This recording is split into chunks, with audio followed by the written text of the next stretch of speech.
The Adventures of Sam Spade, Detective.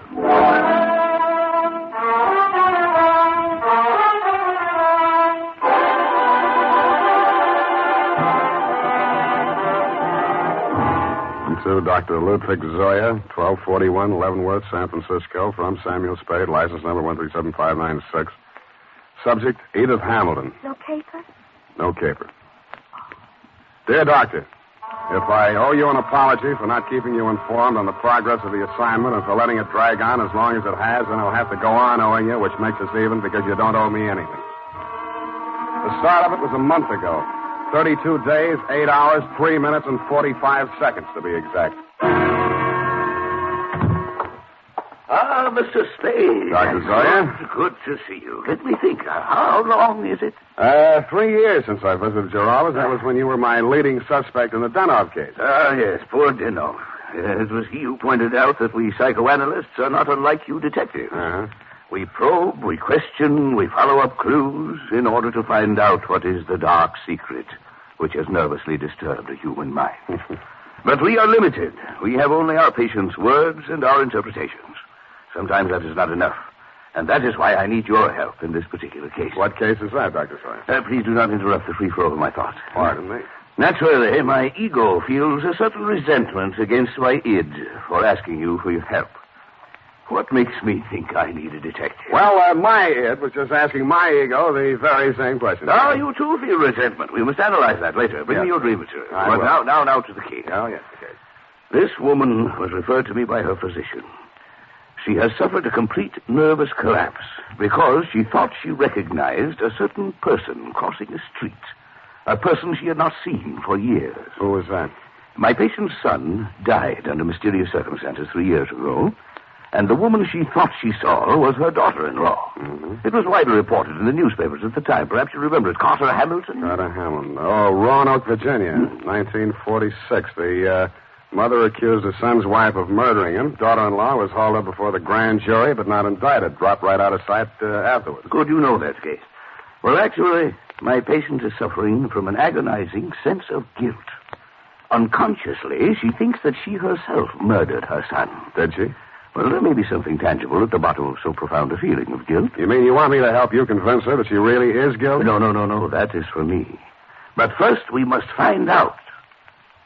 What we must find out is somebody else, whether they are guilty. What? Go all the way to Virginia, solve a crime that's been off the books for 3 years? No. The daughter-in-law is actually here in San Francisco.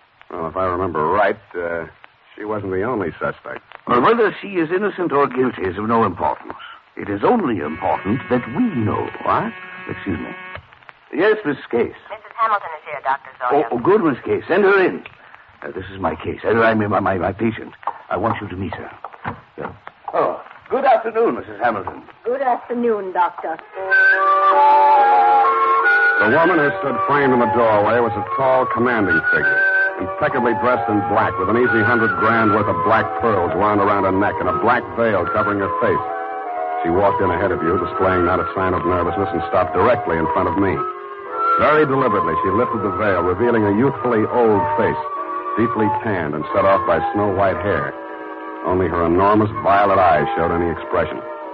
She stared at me for what seemed like a full minute. Yes, you do. You look like the other one. Well, perhaps you had better explain, Mrs. Hamilton.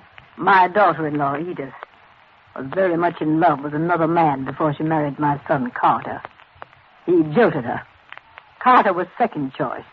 It was I who talked her into marrying him. That's why I'll never rest until my son's death is avenged. We must analyze this desire for vengeance. Oh, yes. Yes, I had a dream last night.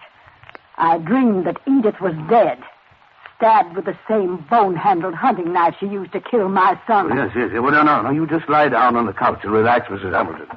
I'll be with you in a moment. Come, Mr. Spade. This is a most disturbing new development, her dream.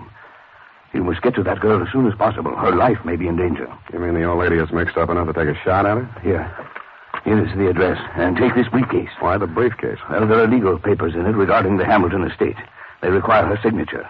I had Mrs. Hamilton arrange for you to take them to her instead of the attorney. I'm supposed to pose as a lawyer. While I'm there, I'm supposed to shake a confession out of her, and while I'm typing it up, I'm a bodyguard. You're getting a lot for your money, Dr. Zoyer.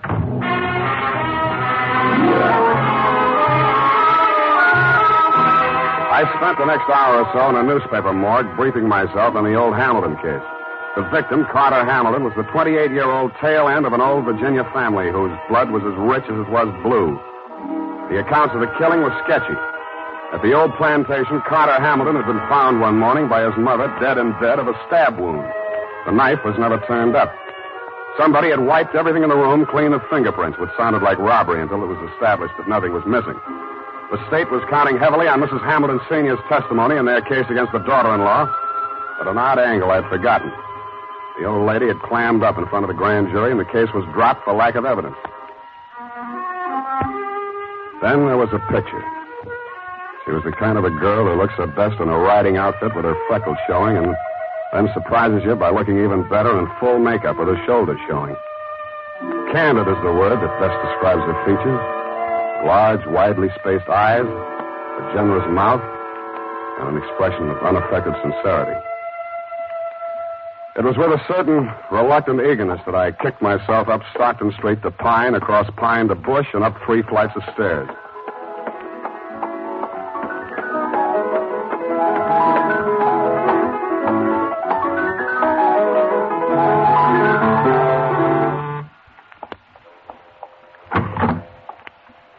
Yes? Mrs. Edith Hamilton? Yes. You must be from the attorneys. They wired me you were coming. Come in. Thank you. Not that I'm in hiding, but I'm curious as to how they got my address. Would you like a drink? Well, not right now. Can I fix you one? In about 20 minutes, maybe. I'm still wondering how they located you? I think the elder Mrs. Hamilton saw you on the streets. Oh, is she here in San Francisco? Yes. Is that so surprising? No, it's a large city. What is surprising is her staying on after learning that I was in town. She's not very well. In fact, I think she's had some kind of a nervous breakdown. I'm sorry to hear that. I'm very fond of her, you know, in spite of everything. No, I didn't know. Maybe I should explain. I'm a private detective local. I was hired here in San Francisco to bring these papers to you. Oh, you found me. I seem to be a little slow introducing myself. I'm sorry. Sam Spade. Well, if it had to be a detective, I'm glad it's you.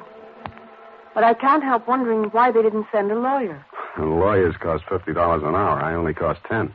Oh.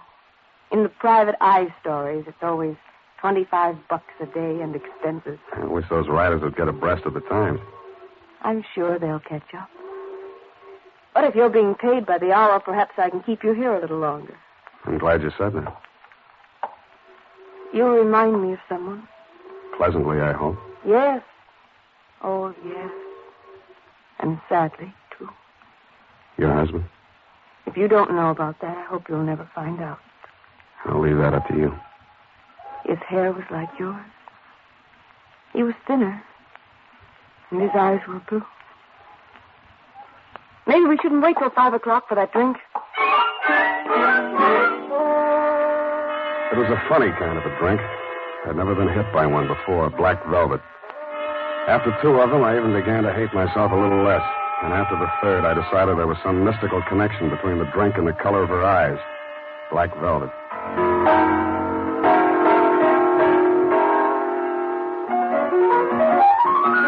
I don't know much about music, but the way she went at the piano, you knew she wasn't afraid of it, and probably wasn't afraid of anything.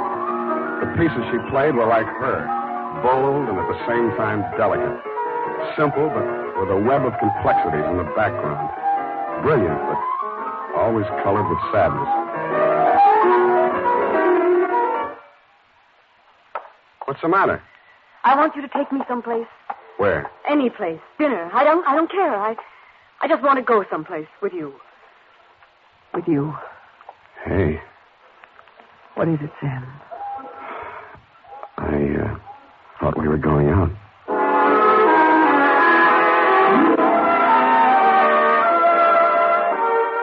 I never paid much attention to San Francisco before I met her. It's quite a place. There's a little park up on Russian Hill where you can stand and look out over the houses of the marina to the Golden Gate. There's an island in San Francisco even worse than Alcatraz. It's in the middle of the lake at Flashacre Zoo, and instead of gorillas, the population is nothing but monkeys. There are only 2 laundries in Chinatown. And out at Golden Gate Park, they have a band concert every Sunday afternoon. Maybe it was just the bright weather, but everything looked clean and shiny, as if somebody had taken a scrubbing brush to all the buildings. We even fed seagulls. At first, she never went any further into her past than the day before yesterday. I couldn't very well charge her for the progress I was not making on the case, so when I learned that you'd sent old Mrs. H to a nursing home for a 2-week rest and Edith did not need bodyguarding for the time being, I took a job that took me down to Los Angeles for a few days. I was awful glad to get back, and not because I don't like L.A.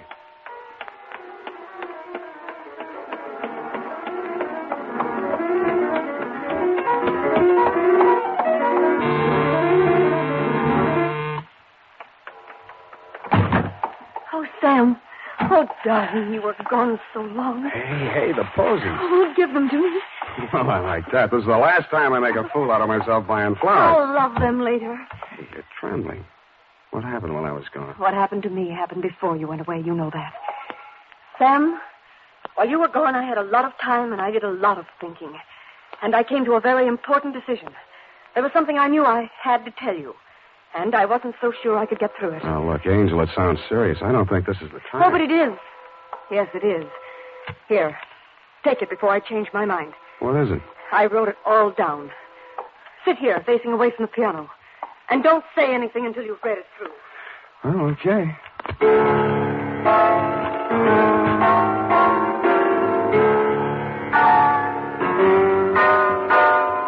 The opening sentence hit me straight between the eyes.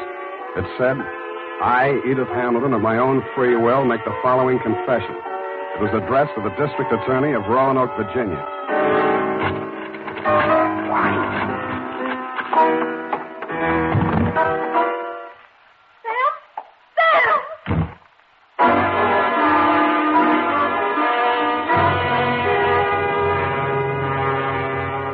And that, Dr. Zoyer, was when I headed back to your office. Not to have my head examined, it was too late for that, but to tell you that I was resigning, Miss Caper. On the way, I placed 2 ads in the classified sections of 3 papers. One under office space for rent and one under situations wanted.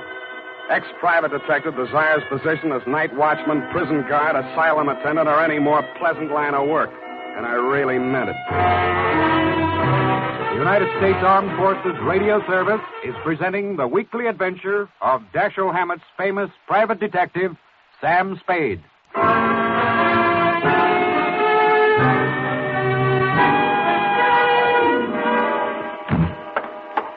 Mr. Spade, what is it? You're disturbed. Disturbed is not the word, Mr. Zoyer. Is it because you've been with her a week and a half and there's yet no progress? Let us analyze the situation. The whole setup has been rotten from the beginning. You send me to that girl under false pretenses. You tell me to worm my way into her confidence. Now, one moment. Did I tell you this? How else did you expect me to get a confession out of it? Should have got the play when that old lady said I looked like a man Edith was once in love with. You thought she'd fall for me, didn't you? You thought I'd take advantage of it, didn't you? Well, you could hire somebody else to make love to her. I'm a detective, not a gigolo. So she did make a confession to you. Why do you say that? When a patient comes to a psychoanalyst for help, a situation develops which we call transference. Now, this means that the doctor represents to the patient someone in whom he can confide, to whom he can unburden himself, such as a parent or a loved one. Well, then let's don't go on with it. No. Well, at the moment, that is, what you feel toward me at the moment is what we call negative transference. You wish to continue to make love to her, but you feel guilty about it, so you blame me. Well, what then? What are you driving at? In this love affair of yours, we have a similar situation. But what she feels for you only resembles love. It is transference. You resemble a former lover. Yeah. And that is why it only took a week and a half for her to reveal everything. Oh, sometimes I think I am too ethical. Or too old. Come now. Why don't you tell me? You'll feel better. There's nothing to tell. She had it written down. I didn't read past the word confession. Well, what did you do with it? I destroyed it. I see. Well? Now Miss what? Case, what is it? Mrs. Hamilton, she's...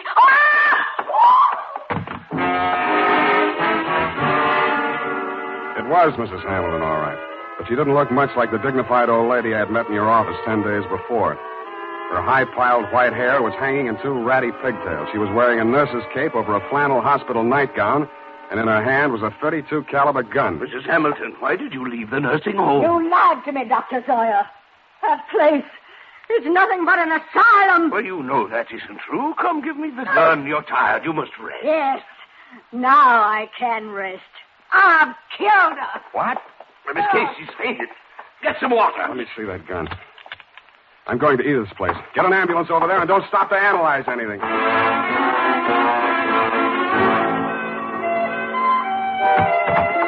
Edith was slumped forward over the piano keyboard. She was barely breathing. The old lady wasn't much of a hand with a gun. 4 of the slugs had punctured the big studio window.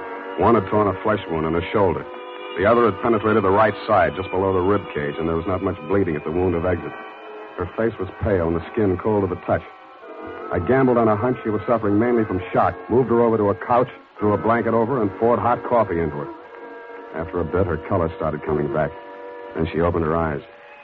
Oh, I thought you went away. I must have dreamed it. Lie still, Angel. Don't try to talk.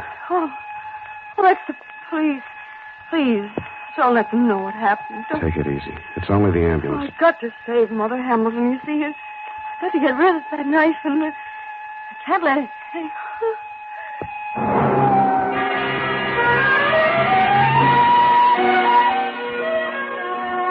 I rode in the ambulance with her. She was still unconscious when they carried her into surgery. They told me she was out of danger. When they threw me out that night, I went back to her apartment. What she'd said about saving old Mrs. Hamilton and getting rid of the knife gave me a new slant on that confession I hadn't read. The pieces were still on the floor where I'd thrown them. It took me nearly an hour to put the jigsaw together. And when I did, it was still a puzzle. In her story of that morning 3 years ago, she confessed to finding the body before the official discovery, to hiding the knife and wiping the doorknobs and surfaces in the death room to get rid of fingerprints.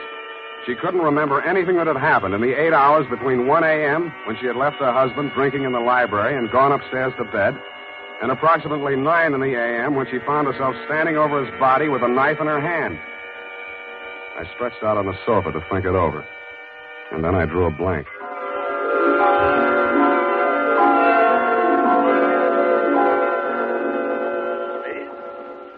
Spade, wake up. What? How did you get in here? Well, I've been reading that so-called confession. Very interesting. We must analyze it. You analyze it. I'm going to call the hospital. I've just come from there. How is she? Physically, nothing serious. Mentally, she's not so good. She keeps asking for you. Yeah? She thinks you can help her. Yeah, it's definitely there, the delusion that she's in love with you. What makes you so sure it's a delusion? Don't answer that. When can I see her? Well, it's best that you wait until she comes home. That will be next Tuesday. Look, you're supposed to be a first-class head doctor. Can't you cure this amnesia of Edith? I thought I explained to you last night when we were discussing transference. Please, Dr. Zoyer, please. I know you mean well, but don't. I beg of you. Well, it's not important. When she gets to know you better, she will realize that her love for you is irrational. And then she will remember everything.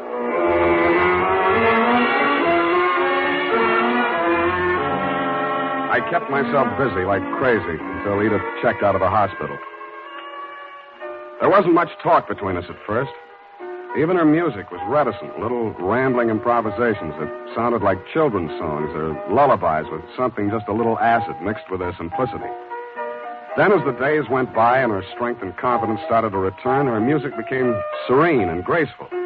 It became like her as she sat there at the piano in front of the big window with its afternoon sun streaming down on the San Francisco hilltops, while at the same time the April fog bank started its nightly prowl in through the Golden Gate. And that was like her, too, and like her music. Brilliant, but with a touch of melancholy. And then one day it was all warmth and brilliance, and she was smiling.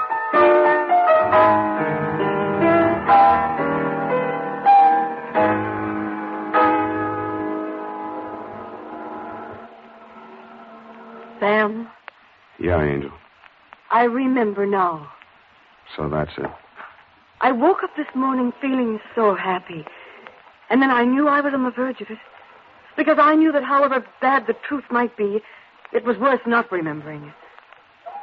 Even if I was a murderer, you'd rather know, wouldn't you? No, I wouldn't. Why? I thought I knew you so well.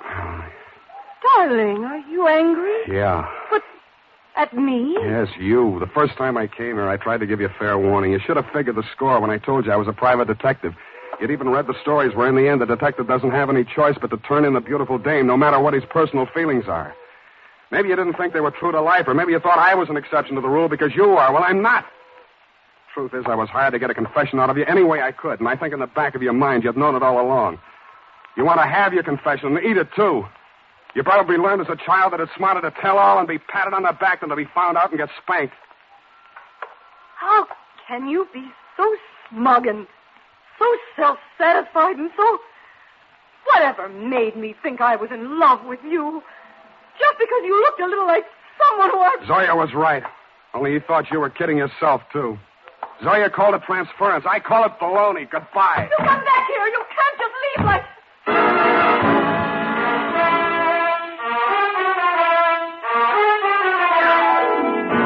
And that, Dr. Zoyer, is why I never heard her confession. It turned into a lover's quarrel. But I understand she paid $25 an hour to rattle it off to you. I have before me your telephonic message. I haven't had time to analyze it, but at first glance, I take it to mean that Edith was innocent of everything except destroying evidence. Motive, to spare her mother-in-law the anguish of knowing that her son was a suicide. I'm sorry, now that I know what her story was, that I didn't stay to hear her tell it. But that, as you would say, is not important. At least I cured her of that love delusion you were so worried about, even though it took a month to do it. Period, and a report. Oh, Sam, sacrificing yourself so self-sacrificingly rather than shatter a mother's delusion. Some other time, huh? I'm sorry, Sam. I'll go type this up.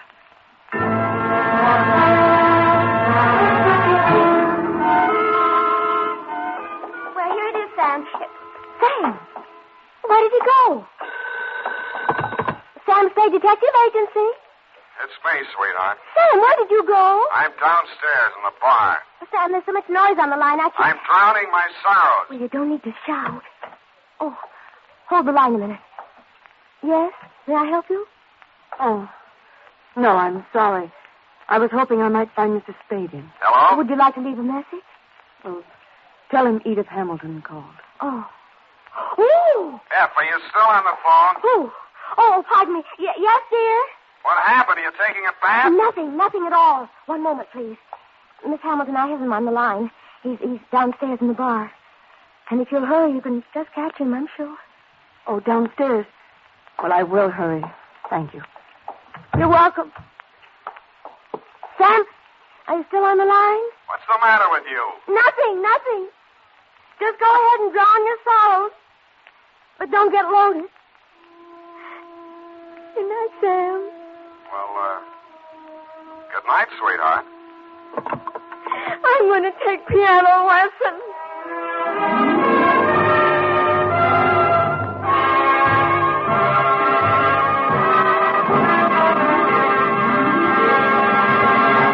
The Adventures of Sam Spade, Dashiell Hammett's famous private detective, are produced and directed by William Spear. Sam Spade is played by Howard Duff. Lorene Tuttle is Effie.